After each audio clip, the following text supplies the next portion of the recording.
आज की चर्चा में आपका स्वागत है। जो लोग चैनल पर पहली बार आए हैं तो प्लीज़ सब्सक्राइब कर लें और बेल आइकन भी दबा दें, जिससे कि आने वाली वीडियो की इन्फॉर्मेशन आपको टाइम से मिल जाए। सबसे पहले एक सवाल जो कि हमारे व्लॉग के नीचे पूछा गया था, पिछले व्लॉग के नीचे, हो सकता है कि ये काफ़ी लोग इस कमेंट का मैं स्क्रीनशॉट लगा रहा हूँ। इन्होंने पूछा है कि खाला के घर पे ये क्या हुआ था जिसमें इतनी सारी लेडीज आई थी। तो सर इसका जवाब भी सुन लीजिए। ये एक मिलाद के नाम से किया जाता है, मिलादुल शरीफ कहते हैं इसको। मिलाद का मतलब होता है पैदाइश, यानी हुजूर पाक की जो पैदाइश हुई थी, जो हमारे हुजूर थे। आप सभी ने मोहम्मद साहब के नाम से जानते होंगे, पर हम कहते हैं सल्लल्लाहु अलैहि वसल्लम साहब। उनकी पैदाइश का वाकया जो है ये बयान किया जाता है, साथ साथ हदीस की बातें बयान की जाती हैं और साथ साथ इसके अलावा जो कुरान है, कुरान के बारे में बताया जाता है और अल्लाह कितना बड़ा है, इस सब के ऊपर बात की जाती है कि अल्लाह कितना बड़ा है और कितना रहम दिल है। ये सारी बातें गा कर सुनाई जाती हैं और कहानी के रूप में सुनाई जाती हैं, जिनको नात बोला जाता है। तो अक्सर लोग अपने घर पे ये खुशी के मौके पे ऐसा कराते हैं। इसमें कुछ लेडीज आती हैं जो ये इसकी अच्छी तरह से जानकार होती हैं, या ये कहिए कि उनको बहुत ज़्यादा इल्म होता है और उनको ये पढ़ना भी ठीक तरीके से आता है। यानी ये भी एक कला है कि आप कैसे उसको सुनाते हैं कि जो लोगों को अच्छा लगे। और लेडीज़ का ही होता है, मतलब उसमें कोई जेंट्स नहीं होता। तो सारे लोग जो है वहाँ पर वो मिलाद शरीफ सुनते हैं। जेंट्स उसको सुन सकते हैं लेकिन वो सामने नहीं होते हैं। इसमें खाला के घर पे इन्होंने मिलाद करवाया था, मिलाद शरीफ जिसे कहते हैं। चलिए ये तो होगी एक जानकारी। टब्बा के ब्लॉग का रिव्यू करने से पहले एक कमेंट और यहाँ पर डिस्प्ले कर रहा हूँ मैं।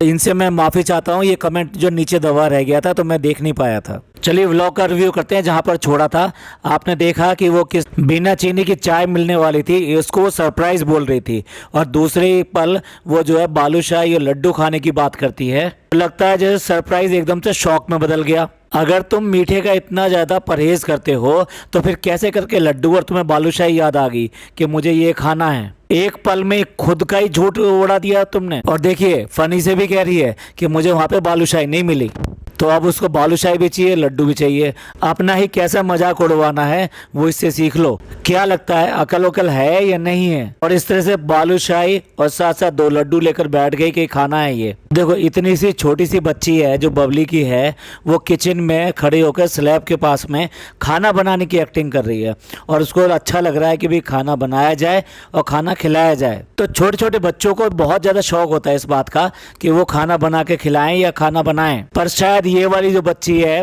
जो 32 साल की 34 साल की है, ये इससे भी उम्र में छोटी है, इसलिए ये समझ नहीं पाई कि खाना कैसे बनाना होता है और खाना बनाकर दूसरे को खिलाने का जो खुशी होती है वो क्या होती है। अरे अब कुछ नहीं तो इस बच्ची से खेल खेल में सीख लो कि खाना बनाना औरत की सबसे पहली जिम्मेदारी होती है। अब छोटी बच्ची को जो ना झूला भी झूलने दो।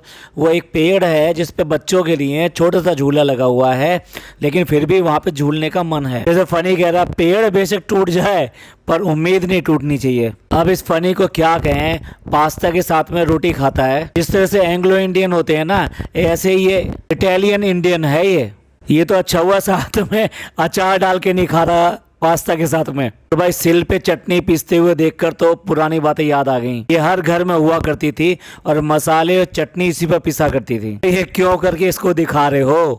इससे तो मिक्सी में पीसने में भी दिक्कत होती है, सिल पर क्या पीसेगी ये? भाई इतनी दुश्मनी मत निकालो इसके साथ में, इसको सिल पर मत पिसवाओ।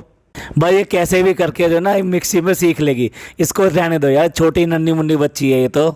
आप एकदम से भाषण देने के मूड में आ गई क्योंकि एक न्यू व्लॉगर आई है जो अपना चैनल खोला हुआ है, उसको प्रमोट कर रही है और कह रही है कि जो छोटे छोटे चैनल होते हैं ना, हम उनको प्रमोट करते हैं। जब हम भी तो कभी छोटे थे ना, तो इसलिए हम जो छोटे छोटे चैनलों को प्रमोट करते हैं और जिनको मदद की ज़रूरत है उनको ज़रूर करते हैं। ऐसे कई छोटे छोटे चैनल थे जो तुम्हारे ऊपर वीडियो बनाते थे और उनके साथ में तुमने बिल्कुल दगाबाजी करी और जिद पकड़ी इस बात की कि तुम वो सारे वीडियो हटाओ, नहीं तो मैं आपके चैनल पे स्ट्राइक दूंगी और आपका चैनल बंद हो जाएगा। अगर वीडियो हटा लोगे तो कम से कम चैनल तुम्हारा बचा रहेगा और आज के बाद में कभी भी ऐसी वीडियो मत डालना। तो ऐसी डसने वाली नागिन अपना फन उठाकर और दांत में से जहर है ना, जहर वो अलग निकाल के अब ये बताने की कोशिश कर रही है कोई जहर नहीं है, मैं सबकी मदद करती हूँ। वो बात दूसरी है, किसी का भी चैनल हो उस चैनल में इसके इजाज़त के बिना इसको दिखाना, समझ लीजिए इससे दुश्मनी मोल लेना है। और इतनी जिद्दन और इतनी ईगोइस्टिक है कि किसी भी तरीके से सुनने को तैयार नहीं। वो छोटे छोटे चैनल वाली इनसे मिन्नतें मांगती हैं और मिन्नतें करती हैं कि नहीं नहीं नहीं, आप ऐसा मत कीजिए, ऐसा मत कीजिए, हम आपके जो बहुत ज़्यादा और बहुत बड़े वाले फ़ैन हैं, हमें आप बहुत अच्छी लगती हैं और हम आपसे नहीं कई साल से आपके वीडियोस वगैरह बना रहे हैं। लेकिन नहीं, ये बंदी जरा टस से मस नहीं होती। थोड़ा बहुत नहीं, बहुत बहुत ज़्यादा कठोर दिल है इसका। अगर ऐसा कठोर दिल ना होता तो आज तक कितने जितने भी इसके आशिक रहे हैं उन सबका किस तरह से दिल तोड़ा है इसने, यहाँ तक कि उनके परिवार के साथ में भी कितनी ज़्यादा दगेबाजी करी है। क्योंकि कईयों के परिवार के साथ में ये बहुत ज़्यादा इन्वॉल्व थी और उनके घर वाले भी इसके साथ बहुत इन्वॉल्व हो गए थे। उसके बाद में इसने दगेबाजी करी उनके साथ में। और लोग अपनी स्थितियों में इतने ज़्यादा परेशान है कि बहुत ज़्यादा परेशान है। उसकी मदर भी आई हुई हैं, तो उसकी मदर जो है रो रही है क्योंकि उनकी हालत जो ठीक नहीं है। तो ऐसे में उनको कोई और जरिया नहीं दिखाई देता। उनको लगता है कि जैसे इसने पैसे कमाए हैं तो थोड़ा बहुत पैसा हमको भी खर्चा चलाने के लिए मिल जाए, वो भी ये चैनल चलाने की कोशिश कर रही हैं। और ऐसा मैंने इनके साथ ही नहीं देखा, कुछ और बड़े चैनल वाले भी देखे हैं कि इतने ज़्यादा रूड बन जाते हैं छोटे छोटे चैनलों के लिए कि बहुत ज़्यादा रूड बन जाते हैं। भूल जाते हैं कि इनके भी कभी स्ट्रगल के दिन थे और स्ट्रगल के दिन हर आदमी के ज़िंदगी में आते हैं। और फिर देखने वाली बात ये है, सबके दिन एक जैसे नहीं रहते। कई बार ऐसा भी देखा है कि बहुत बड़े बड़े चैनल वाले जो हैं उनके चैनल बंद हो जाते हैं, उनके साथ प्रॉब्लम हो जाती है, तो वो कहीं के भी नहीं रहते हैं। कहते हैं ना, अल्लाह किसी का घमंड नहीं रखता है, तो एक ना एक दिन उसका घमंड जरूर टूटता है जो भी ऐसा घमंड करता है। अब देखिए, उसके बाद में बड़ी बड़ी बातें करके कैमरा लेके आ गई कि भाई हम जो सबका मदद करते हैं और सबकी मदद करनी चाहिए, और जो उन सब की मदद करते हैं जो अपने परिवार की मदद करना चाहते हैं। देखिए, ये अपना ऐसा रूप दिखाने की कोशिश कर रही है कि ये बहुत अच्छी है, सबकी मददगार है और किसी का दुख जो है इससे देखा नहीं जाता। आपके इसके नीचे के व्लॉग में देख लीजिए, इसके व्लॉग में कई लोग मिन्नतें करते हैं इससे, कपड़ों के लिए मिन्नतें करते हैं, बाकी चीज़ों के लिए मिन्नतें करते हैं इससे, लेकिन ये कभी कोई जवाब नहीं देती। और किसी को भेजती होती तो ये ज़रूर यहाँ पर दिखाती, लेकिन किसी को कुछ भी नहीं भेजती। छोड़ो, और दूर की छोड़ो, इसे अपने परिवार को नहीं बख्शती। अपने परिवार के साथ में इसके क्या आज की डेट में संबंध चल रहे हैं, भैया और भाभी तो एकदम दुश्मन हो गए हैं इसके लिए।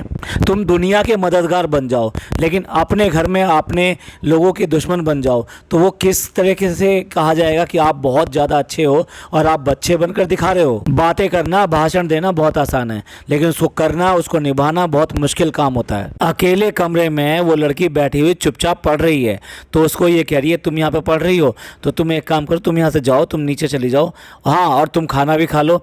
और उसको कमरे से ज़बरदस्ती ऐसे बाहर निकाला है, पूरा खाली कमरा है, ना जाने क्या करने वाली है ऐसा जो कि उस बच्चे के सामने नहीं हो सकता। उसको पढ़ते पढ़ते डिस्टर्ब कर रही है।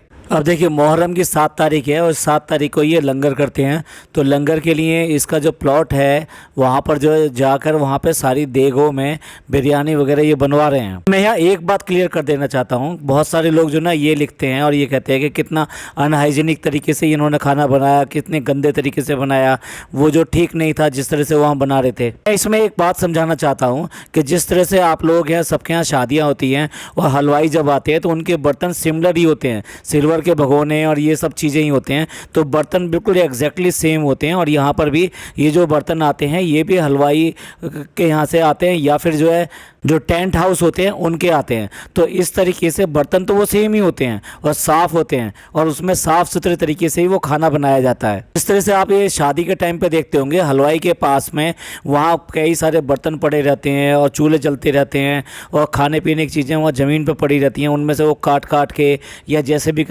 तरह से अच्छी तरह धो के और तब बनाते, साफ़ सुथरे तरीके से बनाते हैं।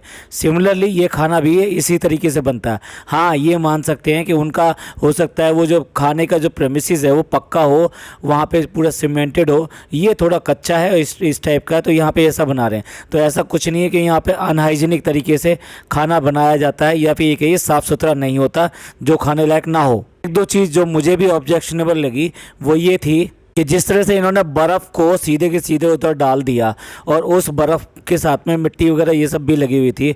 हालांकि उसके अंदर इन्होंने बॉटल्स डाली, मतलब बॉटल्स क्योंकि पैक होती हैं तो इसलिए वो ठंडा होने के लिए इतना ज़रूरी नहीं है कि वो जो पानी है उसमें अगर थोड़ा बहुत मिट्टी चलेगी तो कोई फ़र्क पड़ा है या नहीं पड़ा है, बट मेरे हिसाब से थोड़ा साफ़ होना चाहिए था। और एक और बात, ख़ास बात यह है कि जो खाना बांटने के लिए जो काली पिन्नियाँ यूज़ की जाती हैं ये बेसिकली लो ग्रेड प्लास्टिक होती है, जो बेसिकली देखा जाए तो खाने पीने की चीज़ों के लिए नहीं बनी होती। इसमें आप बाकी सामान रख सकते हैं या कूड़ा वगैरह फेंक सकते हैं, इस तरह से यूज़ करने के लिए ये काले रंग की प्लास्टिक होती है। पर क्या गांव और ये सब जो जगह होती हैं यहाँ सस्ते में सब काम चलता है, तो इसलिए इन लोगों ने जो काली पिन्नी यहाँ पर यूज़ करी।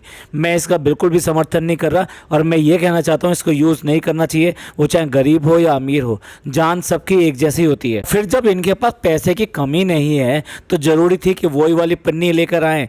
आपको दूसरी पन्नी भी ला सकते थे, वाइट पन्नी डाल सकते थे, कोई और डाल सकते हैं।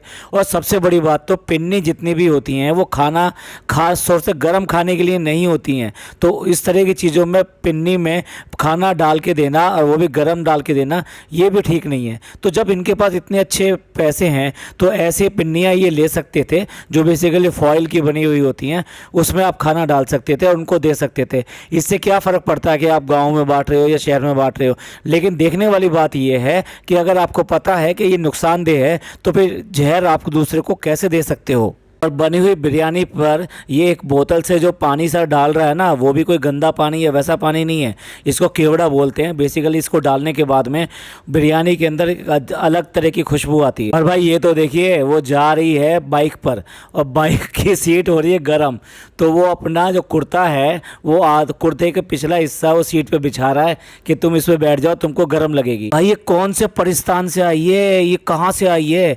मतलब इसको ये नहीं पता कि भाई गर्मी है तो सीट और ये सब चीज़ें गर्म होती हैं, सब लोग यूज़ करते हैं। इसमें इतना इतराना और इतना सब करने की क्या ज़रूरत है कि उसके लिए कपड़ा बिछाया जाएगा तब महारानी वहाँ पे बैठेंगी? भैया मैं तो देख के हैरान रह गया। मैं तो सोच रहा था कि कहीं ऐसे ना हो कि फ़नी भाई जो अपना कुर्ता उतारें और वो उस सीट के ऊपर वो कुर्ता बिछा दें और फिर उसके बाद में बनियान में आराम से वो जो है बाइक चलाएँ और मेम साहब उस कुर्ते के ऊपर आराम से बैठ सकें। भाई अगर गर्म लग गया तो फिर क्या होगा? आखिर पति का कुर्ता उतर गया तो क्या फर्क पड़ता है, लेकिन खुद तो गर्मी से बच गई ना। अब फूफी के घर पे वो आ गई और वहाँ पे दो छोटे छोटे बच्चे हैं जिनका मेकअप जो है बड़ा अजीब सा हो रहा है। मैं ये बताना चाहता हूँ गांव वगैरह में ना अक्सर ऐसी होता है, काजल लगाना बहुत ज़्यादा खूबसूरती को माना गया है और इसलिए बच्चों के इतनी काजल लगाई जाती है, भर भर के काजल लगाई जाती है। उनकी दो सोच होती हैं, एक तो अच्छा दिखाई देता है और दूसरा उनको ये लगता है इस काजल लगाने से उनकी आंखें बड़ी होंगी और अच्छी रोशनी आएगी। भाई जो भी गाँव के लोग जो इस तरह से कसब करते हैं वो अगर मेरी बात सुन रहे हो तो उसका बिल्कुल बुरा ना माने और प्लीज़ इस तरह की चीज़ों को बंद कर दें। और हाँ, छोटे छोटे बच्चों का इस तरह से मेकअप करना कि उनका पूरा का पूरा मुंह सफ़ेद कर दिया, ये अच्छा नहीं है। वो तो खुदा के जो है दिए हुए बच्चे होते हैं और ये बच्चे जो होते हैं बहुत ही खूबसूरत लगते हैं। बचपन में तो जितने भी बच्चे होते हैं वो बहुत ज़्यादा खूबसूरत लगते हैं, तो उनको आपको मेकअप करने की ज़रूरत नहीं है, उनको बस साफ़ सुथरा और अच्छे कपड़े पहनाने की ज़रूरत है। इसके बाद में पहुँच जाती है लंगर पे। अब ये देखो लंगर पे एक भी लेडीज़ नहीं है, एक भी लेडीज़ नहीं है, ये सारे जेंट्स लोग हैं जो खा रहे हैं या बैठे हुए हैं। तो फिर ऐसे जगह जाके बैठने की क्या तुक है? और पता नहीं कैसे मन कैसे लग जाता है कि भी सारे जेंट्स बैठे हुए हैं तो अकेली एक लेडीज़ बैठ के वहाँ बात क्या करती होगी, क्या बोलती होगी। इसके बाद में बाकी लेडीज़ वगैरह भी आ गई और वहाँ पे फिर फ़नी और फ़नी के फ्रेंड्स जो खाना खाने के लिए बैठ गए। अब वो बिरयानी खा रहा है लेकिन फिर भी व्लॉग में दिखा रही है कि अब ये खाना खाने के बाद बैठ चुके हैं मेहनत करने के बाद में, और फिर आवाज़ ला कह रही है हाँ हाँ देख तो लो। भाई खाना खाना ज़्यादा इंपॉर्टेंट है या कैमरे में देख कर खाना?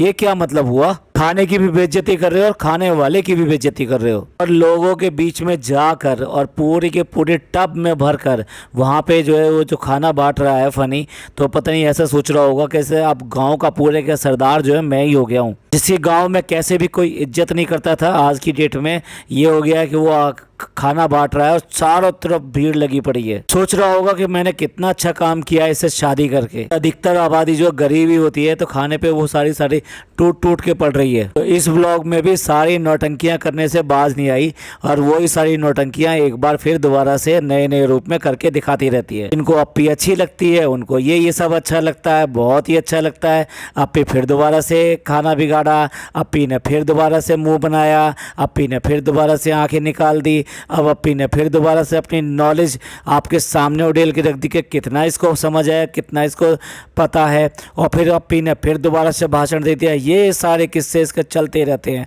फिर उसके बाद में खाने का, फिर मीठा ना खाने का, उसके बाद में तुरंत ही मीठा खा लेने का। तो ये सारे ड्रामे इसके हर व्लॉग में एक से ऐसे चलते रहते हैं। चलिए एंड करते हैं। ये पॉडकास्ट आपको अच्छा लगा हो तो प्लीज़ लाइक कीजिए, सब्सक्राइब कीजिए और शेयर कीजिए। थैंक यू, धन्यवाद, शुक्रिया।